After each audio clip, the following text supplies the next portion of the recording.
गंग गणपतये नमो नमः। श्रीमद्भागवत महापुराण तीर्थ्य स्कंद अथा द्वितीय अध्याय उद्धव जी द्वारा भगवान की बाल लीलाओं का वर्णन। श्री शुक्रोवाच इति भागवत पुष्ट चत्र वार्ता प्रियस राम प्रतिवक्त न चौत्स्य औत्कठ्यात स्मृति ऋतेश्वर। श्री सुखदेव जी कहते हैं, जब विदुर जी ने परम भक्त उद्धव से इस प्रकार उनके प्रीतम श्री कृष्ण से संबंध रखने वाली बातें पूछी, तब उन्होंने अपने स्वामी का स्मरण आया और वे हृदय भर आने के कारण कुछ उत्तर न दे सके। जब ये 5 वर्ष के थे, तब बालक की तरह खेल में ही श्री कृष्ण मूर्ति बनाकर उनकी सेवा पूजा में ऐसे तन्मय हो जाते हैं कि कलेवे के लिए माता बुलाने पर भी उसे छोड़कर नहीं जाना चाहते। अब तो दीर्घ काल से उन्हीं की सेवा में रह रह कर वे बूढ़े हो चले थे। अतः विदुर जी के पूछने पर उनके प्यारे प्रभु का चरण कमलों का स्मरण आया। उनका चित्त विरह से व्याकुल हो गया। फिर वो उनके उत्तर देख कैसे दे सकते थे। उद्धव जी श्री कृष्ण के चरणाबिंद मकरांत सुधा से सरबार होकर 2 घड़ी तक कुछ और नहीं बोल सके। तीव्र भक्ति जोग से उनमें डूबकर आनंद मग्न हो गए। उनके सारे शरीर में रोमांच आया और मुदे हुए नेत्रों से प्रेम की आंसुओं की धारा बहने लगी। उद्धव जी के इस प्रकार प्रेम प्रवाह में डूबे हुए देखकर विदुर जी ने उन्हें कृत कृत्य माना। कुछ समय बाद जब उद्धव जी ने भगवान के प्रेमाधाम से उतरकर पुनः धीरे संसार में आए, तब अपने नेत्रों को पूछकर भगवान लीलाओं का स्मरण हो आने से विस्मित होकर विदुर जी से इस प्रकार कहने लगे। उद्धव जी बोले, विदुर जी, जब श्री कृष्ण रूप में सूर्य के छिप जाने से हमारे घरों को काल रूप अजगर ने खा डाला है, वे श्रीहीन हो गए। अब मैं उनके क्या कुशल सुनाएं। ओह, यह मनुष्य लोग बड़ा ही अभागा है। इसका तो यादव नितंत भाग्यहीन है, जिन्होंने निरंतर श्री कृष्ण के साथ रहते हुए भी उन्हें नहीं पहचाना। जिस तरह अमृतमय चंद्रमा के समय में रहते हुए मछलियां उन्हें नहीं पहचान सकती थी, यादव लोग मन के भाव को ताड़ने वाले बड़े समझदार और भगवान के साथ एक ही स्थान पर रहकर कीड़ा करने वाले थे। तो अभी उन सबने समस्त विश्व का आश्रय सर्वंतर्यामी श्री कृष्ण को एक श्रेष्ठ यादव ही समझा, किंतु भगवान के माया से मोहित इन यादव और उनके व्यर्थों का बैर ठानने वाले श्री शिवपाल के आदि की अवहेलना और निंदा सूचक वाक्यों से भगवत पुराण महानुभाव के बुद्धि में भ्रम नहीं पड़ती थी। जिन्होंने कभी तप नहीं किया, उन लोगों को भी इतने दिनों तक दर्शन देकर उनकी दर्शन लालसा को तृप्त किया हुआ भगवान श्री कृष्ण अपने त्रिभुवन मोहन श्री विग्रह को छिपाकर अंतर्ध्यान हो गए और इस प्रकार मानव उनके नेत्रों को ही छीन लिया। भगवान ने अपनी जोग माया का प्रभाव दिखाने के लिए मानव लीलाओं के योग्य जो भी दिव्य श्री विग्रह प्रकट किया, वह इतना सुंदर था कि उसे देखकर सारा जगत तो मोहित हो जाता था। वह स्वयं भी विस्मित हो जाते थे। सौभाग्य और सुंदरता की पराकाष्ठा थी उस रूप में। उसमें आभूषण और अंगों के गहने भी विभूषित हो जाते थे। धर्मराज युधिष्ठिर के राष्ट्रीय जग में जब भगवान के उस नयनाभिराम रूपों में लोगों की सृष्टि पड़ी, तब त्रिलोकी ने ही माना कि मानव सृष्टि की रचना में विधाता की जितनी चतुराई है, वह सब इसी रूप में पूरी हो गई है।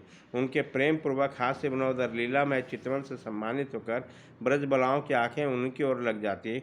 उनका चित्त भी ऐसा तल्लीन हो जाता है, वह घर के काम धंधों को अधूरा ही छोड़कर जट पुतलियों की तरह खड़ी रह जाती है। चराचर जगत प्रकृति के स्वामी भगवान ने जब अपने शांत रूप महात्माओं को अपने ही घोर रूप असुरों से सताए हुए जाते देखा, तब वो करुणा भाव से द्रवित हो गए और जन्मा होने पर भी अपने अंश बलराम के साथ काष्ठ में अग्नि के समान प्रकट हुए।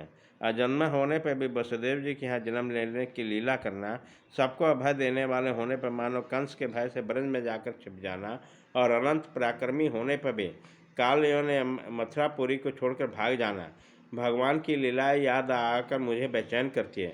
उन्होंने जो देवकी वसुदेव की चरण वंदना करके कहा, पिताजी माताजी, कंस का बड़ा भय रहने के कारण मुझसे आपकी कोई सेवा न बन सकी। आप मेरे इस अपराध पर ध्यान न देकर मुझ पर प्रसन्न हो। श्री कृष्ण की ये बातें जब याद आती है, तब आज भी मेरा चित्त अत्यंत व्यथित हो जाता है। जिन्होंने काल रूप अपने भ्रिकुटी विलास से पृथ्वी का सारा भार उतार दिया, उस श्री कृष्ण के पाद में पद्म पराग का सेवन करने वाला ऐसा कौन पुरुष है जो उसे भूल सका। आप लोगों ने राजसुख जग में प्रत्यक्ष ही देखा कि श्री कृष्ण से द्वेष करने वाले शिशुपाल को वो सिद्धि मिल गई जिन्हें बड़ी बड़ी जोगी भली भांति योग्य साधना करके इस प्रयाग करते हैं। उनका विरह भला कौन सा सकता है। शिशुपाल के सामने भगवान युद्ध में जितने दूसरे योद्धाओं ने अपने आंखों के सामने श्री कृष्ण के नयनाभिराम मुख कमल का मकरंद का पान करते हुए अर्जुन के बाणों से बिन के प्राण त्याग कर दिया, वो पवित्र होकर सबके सब भगवान के परम धाम को प्राप्त हो गए।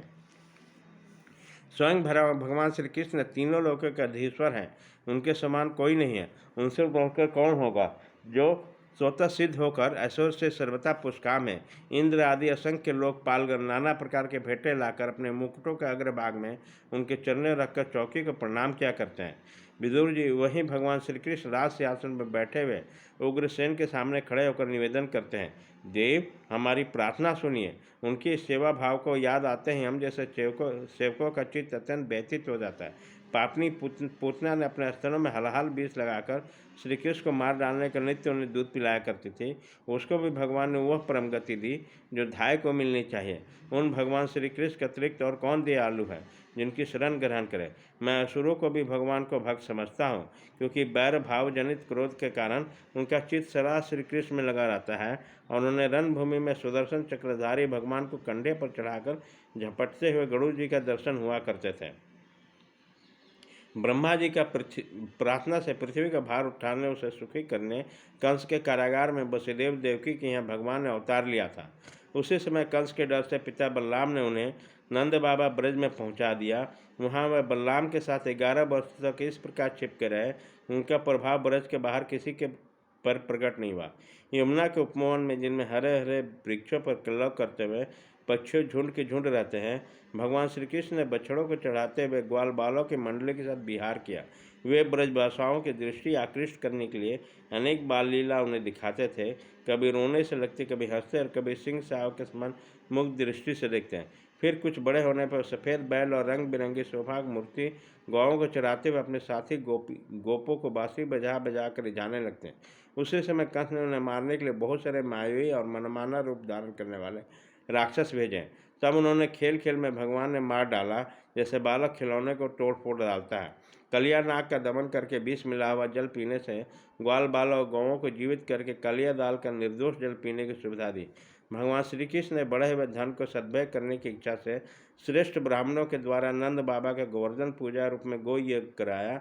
भद्र, इससे अपना मान भंग होने के कारण जब इंद्र ने क्रोधित होकर ब्रज का विनाश करने के लिए मूसलाधार जल बरसाना आरंभ किया, तब भगवान ने करुणावश खेल खेल में छते के समान गोवर्धन पर्वत को उठा लिया और अत्यंत घबराए हुए ब्रजवासियों की तथा उनके पशुओं की रक्षा की। संध्या के समय जब सारे वृंदावन में शरद के चंद्रमा की चांदनी छिटक जाती, तब श्री कृष्ण उनका सम्मान करते हुए मधुर गान करते और गोपियों के मंडल की शोभा बढ़ाते हुए उनके साथ रास विहार करते।